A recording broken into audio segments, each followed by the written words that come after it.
Bonjour à toutes et à tous et bienvenue dans cette émission Épistéo. Aujourd'hui avec le philosophe Alexis Masson, nous nous interrogeons sur la question de justice. Dieu est-il juste? C'est vrai que généralement on imagine Dieu comme un juge impartial, un juge parfait. Et en même temps à côté de ça, on voit que Dieu fait du favoritisme soi-disant. Donc il favorise un peuple élu, le peuple juif, puis par la suite l'Église, là aussi des élus, alors que par conséquent d'autres à côté de ça ne seraient pas élus. Alors Dieu est-il juste? Effectivement, question du jour. Et pour commencer, peut-on démontrer justement que Dieu, le Dieu des chrétiens, est juste dans sa définition? Je pense qu'effectivement, on peut démontrer l'attribut de justice en Dieu en partant d'un autre attribut qui est l'attribut de la bonté. Alors nous l'avons déjà vu dans les précédentes émissions, il est possible de démontrer l'existence de Dieu et la nature de Dieu, et plus particulièrement, on en vient à certains attributs par la réflexion de la théologie naturelle, qui sont par exemple l'amour et la bienveillance. À partir de là, on en conclut donc que Dieu est bon. Et je pense que la bonté de Dieu implique forcément l'idée qu'il soit juste. C'est-à-dire que je pense que si Dieu était injuste, cela contredirait immédiatement sa nature d'être bon. Alors pourquoi? Eh bien tout simplement parce que si Dieu était injuste, autrement dit, si par exemple il faisait preuve de favoritisme envers les uns plutôt qu'envers les autres, ça voudrait dire qu'il serait plus bon envers certains et qu'il retiendrait sa bonté envers d'autres. Or, si tel était le cas, ce ne serait évidemment pas au nom de sa bonté qu'il retiendrait sa bonté envers certains, mais au contraire, en raison de quelque chose d'autre qui viendrait contredire cette bonté. Ce qui voudrait dire que Dieu ne serait pas réellement bon et totalement bon, mais au contraire, Dieu serait autre chose que bon. Et donc, par conséquent, si Dieu est réellement bon, eh bien, il faut qu'il soit bon envers tous, autant que possible, et donc, autrement dit, qu'il ne fasse pas de favoritisme, autrement dit, enfin, que Dieu soit parfaitement juste. Pourtant, lorsqu'on découvre Dieu au travers de la Bible, eh bien, on a l'impression qu'il ne traite pas tout le monde de manière équitable. Alors, par exemple, il y a des révélations qui sont limitées historiquement et géographiquement. Alors, la révélation faite tout d'abord au peuple juif, puis la révélation du Christ. Lorsqu'on était à l'époque maya ou lorsqu'on était à l'époque chinoise, c'était effectivement difficile d'y avoir accès. Alors, justement, cette non-accessibilité à ces révélations permet de dire aussi que Dieu n'est pas équitable. Alors, je crois qu'il y a plusieurs considérations à donner face à cette question, à savoir est-ce que Dieu traite toutes ces créatures de manière équitable, sachant notamment qu'il se révèle à certaines seulement, et donc les autres n'ont pas accès à cette révélation.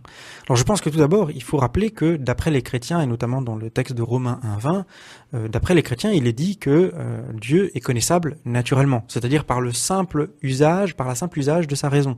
C'est-à-dire qu'il n'y a pas besoin de révélation pour connaître Dieu. On peut démontrer et connaître son existence et sa nature à partir de l'observation de la nature et à partir du raisonnement. Donc c'est un premier point.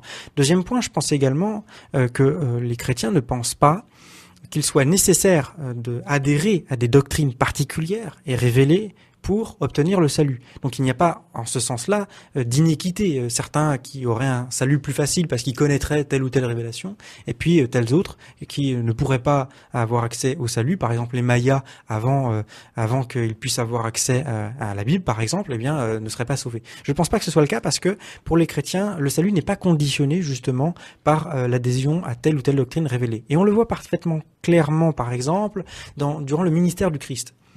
Que va dire le Christ? Le Christ ne va cesser de répéter à un tel ou un tel, qui n'est pas chrétien, mais qui est bien souvent juif, voire même païen, il ne cesse de lui répéter « ta foi t'a sauvé ». Ta foi t'a sauvé à des personnes qui n'avaient aucune connaissance en christologie, aucune connaissance en théologie chrétienne, c'est-à-dire aucune personne qui n'a été favorisée par la connaissance de telle ou telle révélation plutôt qu'une autre. C'est-à-dire que toute personne, en fin de compte, à partir du moment où elle a foi, peut être sauvée d'après les chrétiens. Il n'y a pas de condition intellectuelle, il n'y a pas de condition d'adhésion à une doctrine. Et puis, il faut préciser quand même qu'en fait, il y a un élément qui est fondamental chez les chrétiens pour accéder au salut, et pour cela, il faut comprendre quel est le plan général du salut chez les chrétiens, c'est-à-dire que Dieu est amour et qu'il a pour projet de s'unir avec l'humanité. Et donc, il faut que l'humanité, elle aussi, aime Dieu pour que cette union puisse accomplir, pour que l'amour soit réciproque. Et donc, par conséquent, cela veut dire que c'est l'amour qui est le principe fondamental qui fait que l'on sera sauvé. Et quand on lit, par exemple, l'apôtre Jean, on le voit très clairement.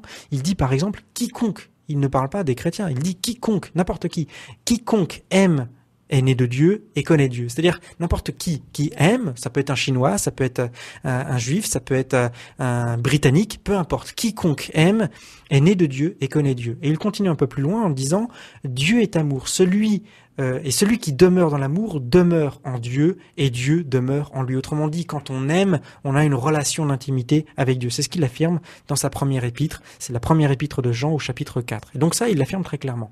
Et l'amour n'est pas un critère particulièrement discriminant.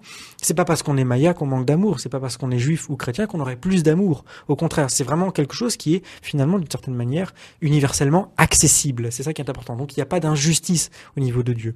D'autre part, c'est vrai qu'on pourrait dire oui, mais quand même, les Juifs, et notamment après les chrétiens, ont reçu la révélation, et donc pour eux, ils savaient ce qu'il fallait faire plus facilement que d'autres. C'est vrai que si on doit réfléchir par soi-même, il faut plus de temps pour accéder à une certaine connaissance que si on vous la donne directement.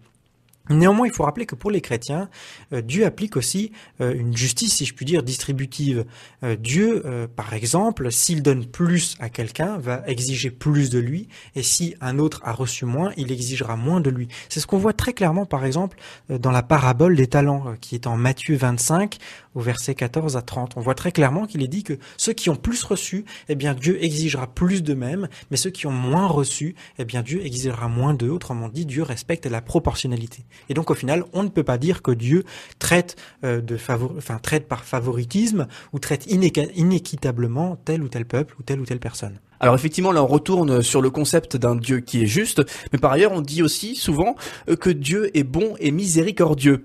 Dieu en gros, il pardonne, il ne punit pas. Mais est-ce que c'est pas contraire à la justice justement que de ne pas punir, que de ne pas sanctionner là où il y aurait effectivement une faute ? Alors en fait, ça dépend du concept de justice auquel on adhère. Il y a deux concepts principaux. Il y a d'une part ce qu'on appelle la justice rétributive et d'autre part ce qu'on appelle la justice réhabilitative. Alors en quoi consistent ces différents concepts ? Et on remarquera alors que dans ces différents concepts, l'un accepte le pardon et l'autre non. Si on prend la justice rétributive, c'est dire quoi ? Eh bien c'est se concentrer sur la faute qui a été commise et dire que à telle faute doit correspondre telle punition, en général une punition qui doit être équivalente. C'est quasiment des maths, c'est quasiment arithmétique. Il y a eu telle faute, eh bien, il y aura telle punition. Tu as volé 5 000 €, tu devras donner 5 000 €. Tu as tué, eh bien, tu auras la peine de mort. D'une certaine manière, c'est ça, c'est vraiment une équivalence. Tu as fait ci, tu auras cela. Et ce sur quoi on est vraiment concentré, c'est sur la faute. À telle faute doit correspondre telle punition.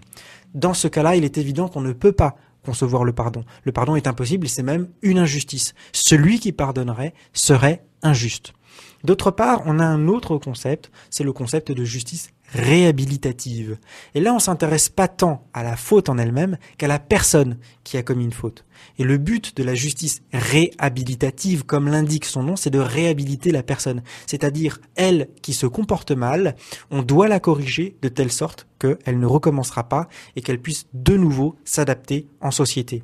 Et donc, autrement dit, le but, c'est de ne pas répondre au mal par le mal. Parce que si la punition, ça consiste juste à punir et à faire du mal, dans ce cas, c'est répondre au mal par le mal. Là, le but, c'est plutôt au contraire de ne pas amplifier le mal, mais au contraire de le résorber. Il y a eu un mal, il faut corriger la personne pour que maintenant elle agisse bien. Et donc, autrement dit, que va-t-il se passer ? Eh bien, la punition va être adaptée en fonction de la personne. Par exemple, quelqu'un qui est un délinquant récidiviste doit avoir une punition qui doit être très forte et qui doit permettre de le dissuader et qui doit permettre vraiment de le corriger. Il y a vraiment un problème avec cette personne. Par contre, quelqu'un qui serait un primo-délinquant très repentant, eh bien, sera jugé forcément avec plus de clémence.